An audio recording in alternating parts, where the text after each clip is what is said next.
Uh, let's see, is it good morning or good afternoon?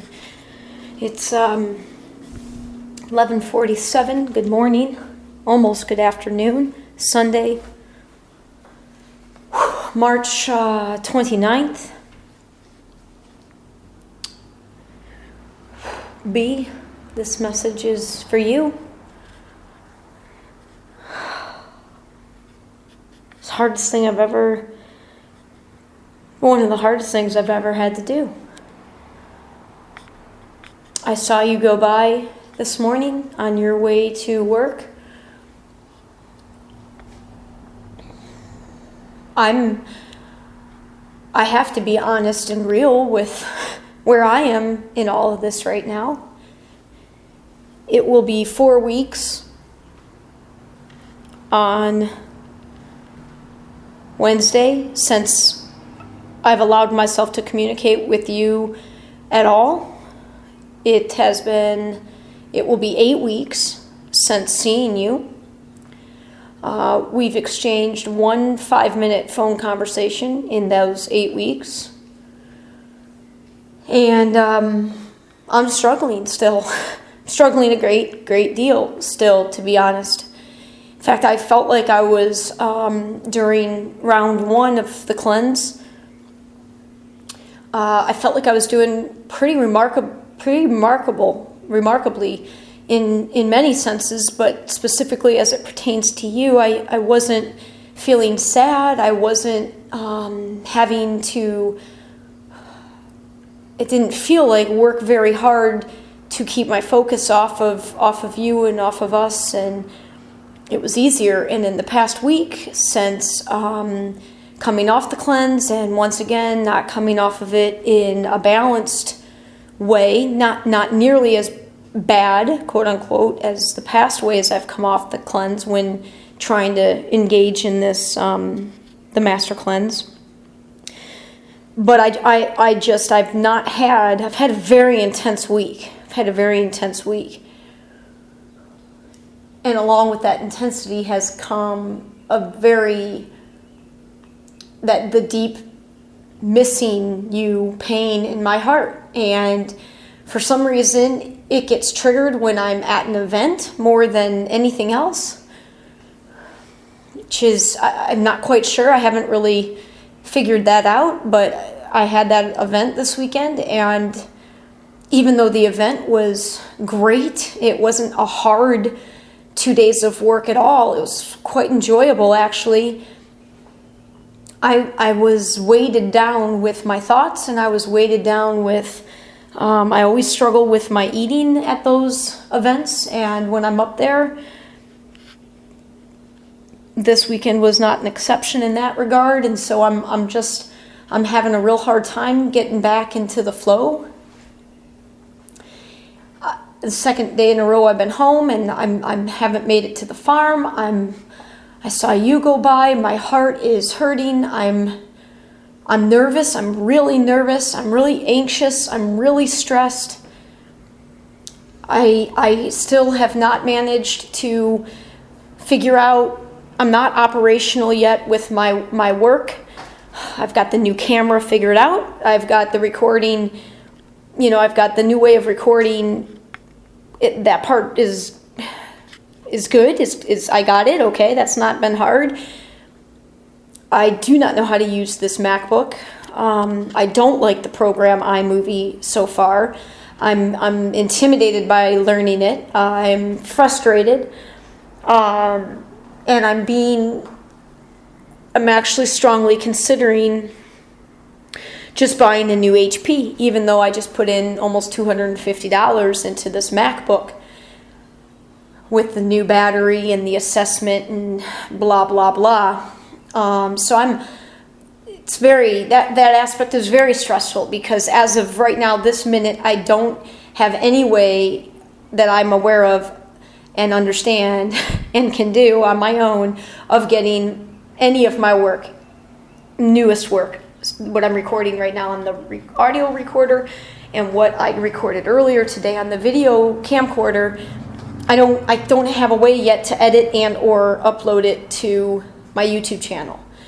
So that's causing me some anxiety, because part of the great release, enjoyment, happiness, joy that I get is when I'm engaging in my work, and putting it out into the ethers, and knowing that it's, right now only finding a few people here and there, but if somebody's choosing to listen, they're being drawn to it, and it just makes it all the worthwhile, on top of what my own work is to me right now, which is very much guiding me back to this higher energy that's inside of me, and trying to be guided back to how to serve in this body as the best conduit for that. What to be engaging in every day as my spiritual practice, what to be ingesting into my body as food and drink. I'm really tense. I'm really,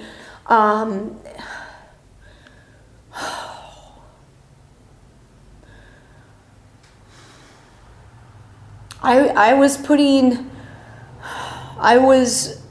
blaming, just like I feel like you were using me as a scapegoat, if you will, to not face your fears and your issues head on. I was doing the same with you.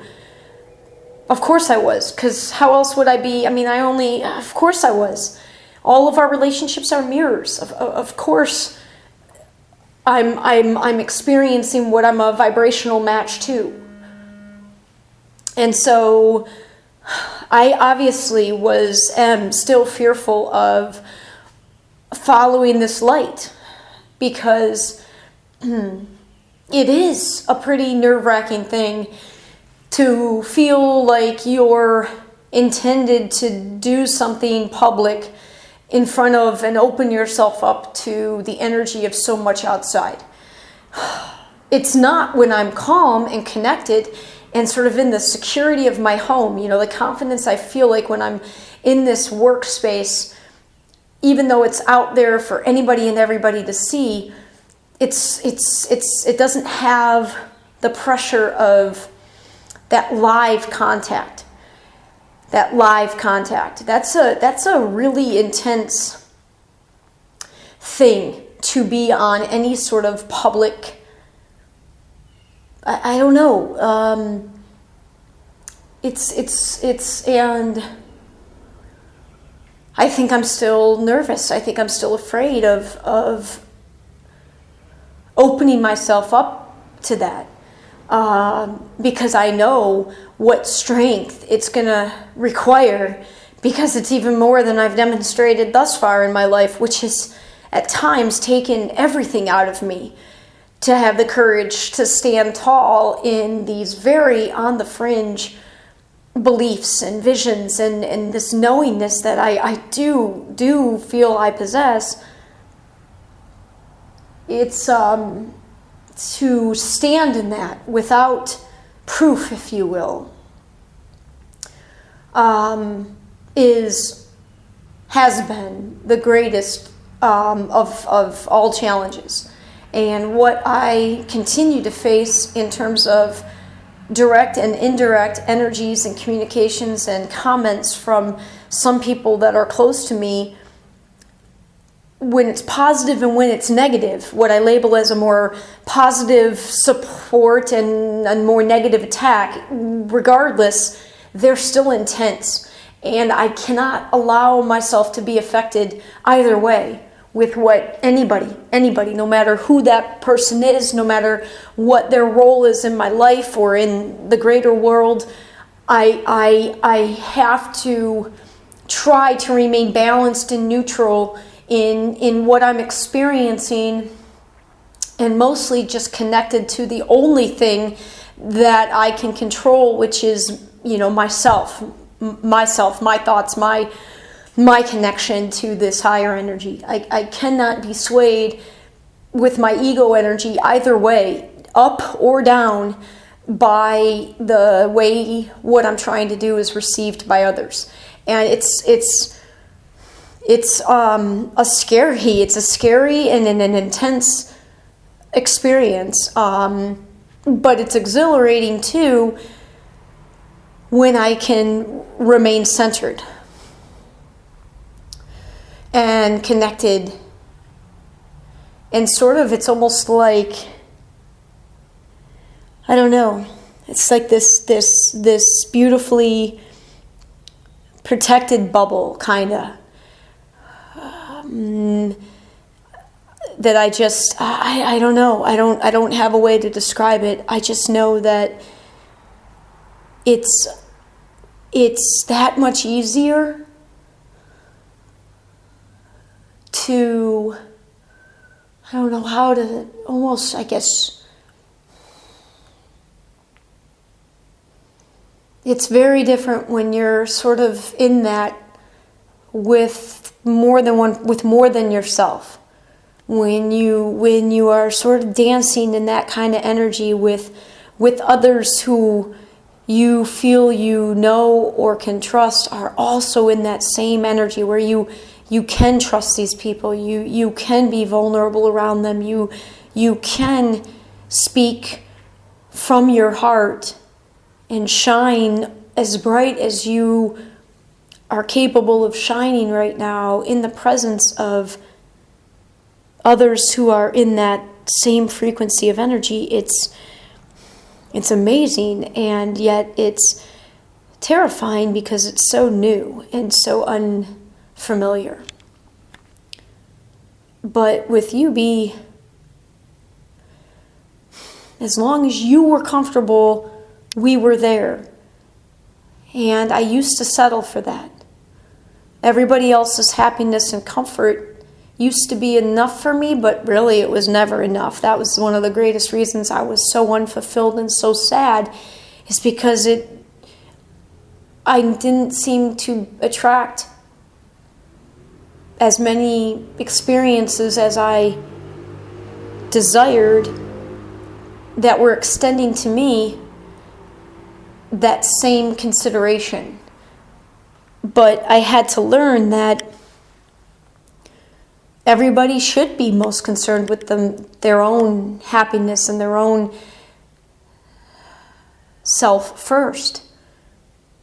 I shouldn't need others to be making, my happiness above theirs. Why was I doing that? Like, that's a silly thing to do, because no one else can make my happiness more important than theirs without setting up a kind of an imbalanced, unhealthy dependency of life stability.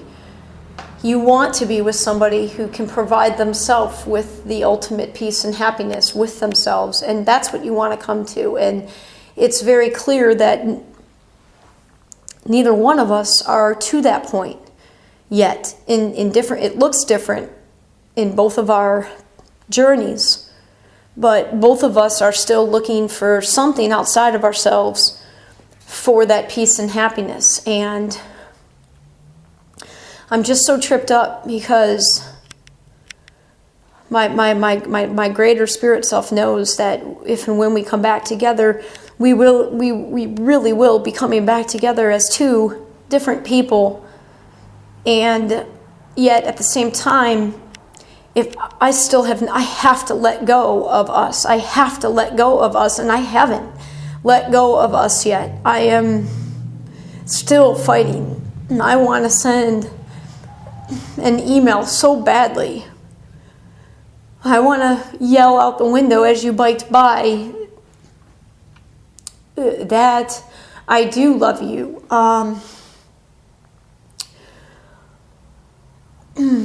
I want that kind of relationship. And because we already have done so much with one another in terms of just managed a lot of negative energy, we've managed a lot of hard stuff. God, if we could just let go of our respective fears. And I'm really fucking confused. I'm trying to let go. I don't know why I can't let go. I don't know why I can't be okay with the fact that we may never see each other again. We may never come together even as friends. Like, I'm scared of reconnecting.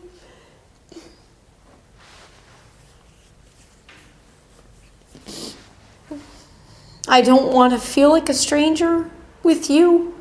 I think that'll be really kind of, I don't know, I don't want to experience that feeling. I don't want to experience having been so close to you and then essentially feeling like a stranger with you from my woman energy versus the girl energy. It's such a weird, I just feel so odd, so vulnerable, so exposed. I don't want to leave my house. I don't want to leave my house. I don't want to leave my house. And I know I have to leave. I gotta go get that food from the farm today. I have to. I have too many people depending on that, which is probably something else to it that's stressing me. I know that's stressing me out. I really need right now to be 100% focused on myself and just, I don't want to talk. I don't want to, not to people that think they know me. Like, I just want to really isolate. So this round 2 of the cleanse starting tomorrow, oh God, I want to be sharing all of this with you. I want to be sharing all of this with you, but I want you to be able to have similar experiences that you can share with me. I can't guide us both. I can't be doing all the living for us both. And I can't, only you know what you really want. And I don't feel as if you really do know. I think you think you know, but from my experience, when you really start to awaken, which you have by reading all these books, I remember feeling what you're feeling. Like, I know exactly where you are. When you read it all and you're like, this is what I've known, and then everything in your life makes sense. Everything from your past makes sense. But I'm telling you, you need time.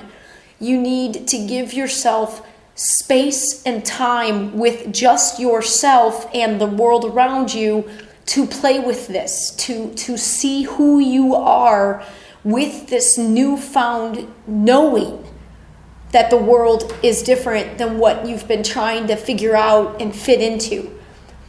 And you had just figured it all out. You had just seemingly put the last piece of your puzzle together before you met me.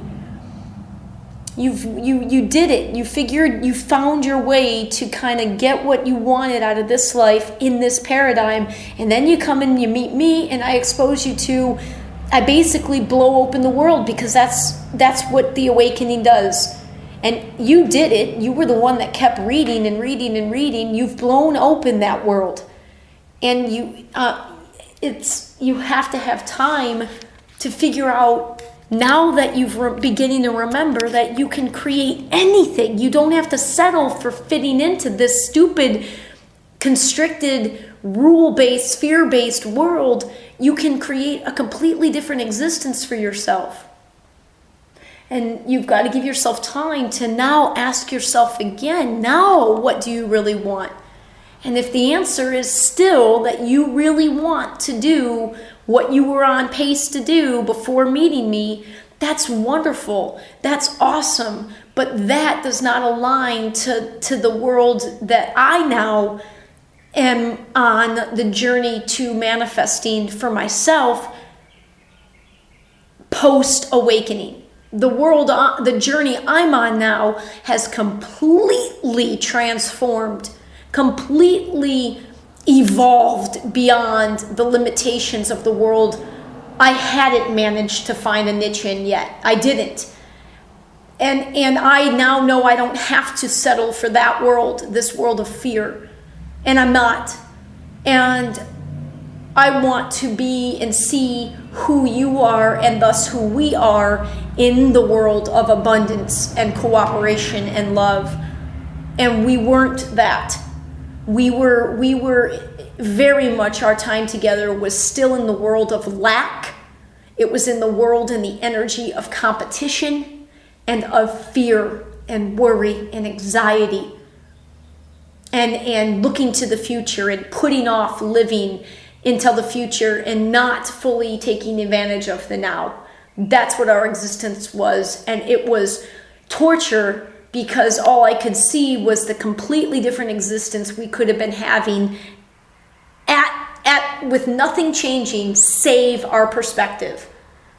And you just don't have the same number of years yet of practice with this perspective, and that's not a judgment, that's an assessment of the truth of our journeys.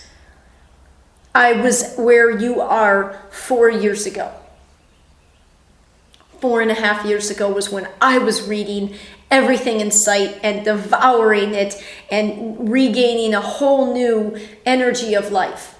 The difference was I was doing it with myself and you were doing it very much with me. So my energy was playing into your awakening experience, in my opinion, more so than it quote unquote should have been. I was too much of an influence, and you need to be going through this as much on your own as possible to, again, figure out what kind of life you really want to be living.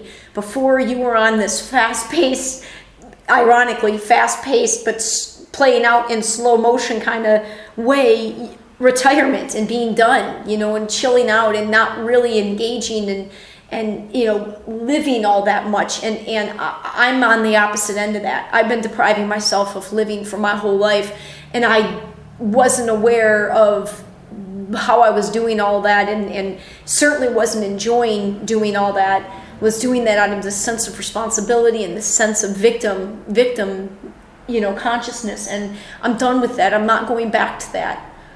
And I'm having a hard time letting this go because you see that world. You just, every time I would try to tell you, you just need some more time in it, you freak out because you think I'm talking about forever, and I'm not necessarily. It might be. I don't want it to be, but I knew we needed a break, and you couldn't respect that, and you got fearful of us being done, and your all or nothing attitude would make this so much harder than it needs to be. And then your sadness at it all, rather than you don't have to be sad. Like, we could make this less painful than it is. And fill it with the hope and anticipation and the belief that we can come back together from this egoless place, and instead from our hearts and from spirit. And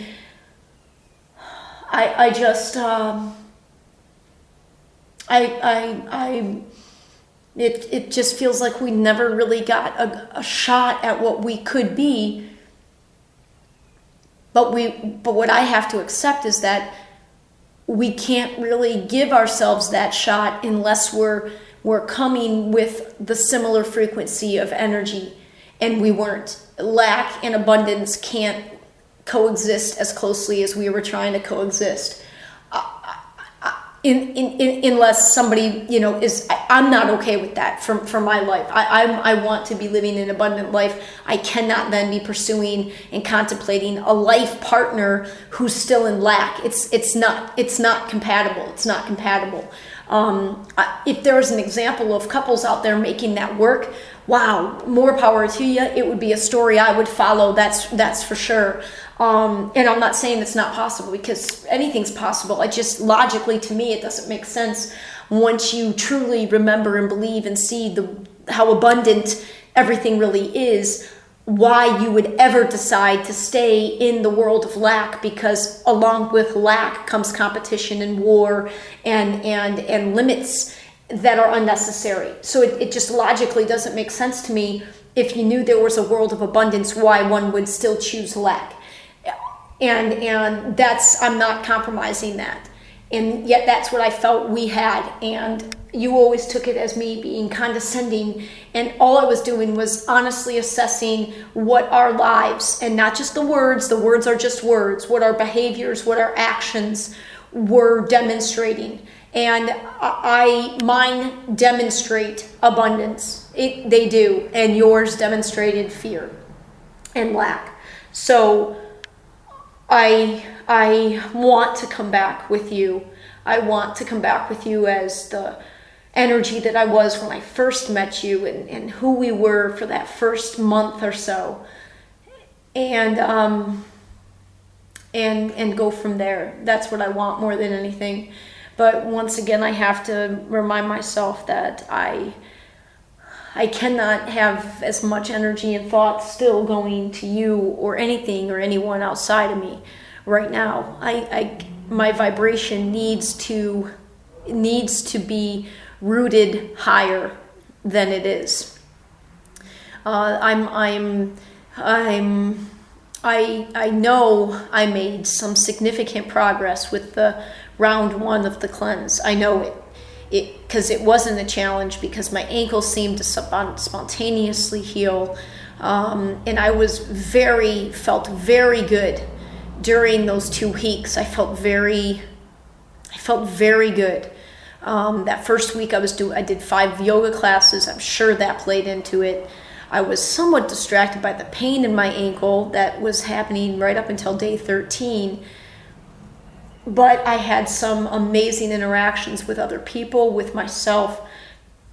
I had some, it was very different than what I have felt this past week. And I need to figure out how to sustain that frequency, how to sustain that energy. And what was missing in the round 1 of the cleanse was daily exercise. I got to get this cardiovascular going. If only for 20 minutes, we need to start our day and or end our day with just a jog. To get the breathing, I got to get the exercise back in. That is essential. I do believe I need to truly only take into my body water and the lemonade. I was taking in spoonfuls of the syrup and even the honey. I really only a couple of packets of emergency, the Master Cleanse lemonade, and the water. That needs to be literally all that I'm ingesting. Everything else needs to be pure. My air, my breath, nothing else needs to be going into my body for this round. And again, most importantly, nobody but me and my recordings will know that this is taking place for the next 14 days. And with that, I need to be as silent as I can. These next 11 days at the farm, I need to be working, just working. I need to try to be in the moment with my breath, with the sounds around me, with music. Take it day by day. Finish the final 3 days while working the Iron Girl event. That will be a challenge on the eating and drinking and other such engagements. It'll be a little bit of a challenge, but it's one I have to pass that for my own sake. I cannot be influenced by others. I need to be able to engage in the daily activities wherever I am at, those minimum daily activities to maintain my connection, my higher connection. And God, I wish you're in my heart, B. I don't want us to be done. I want you to be the love of my life. I have to let go still, because we've got work to do before we're there. So I need to focus on my work, and hope that you're focusing on growing yourself as well. I love you, and I always will.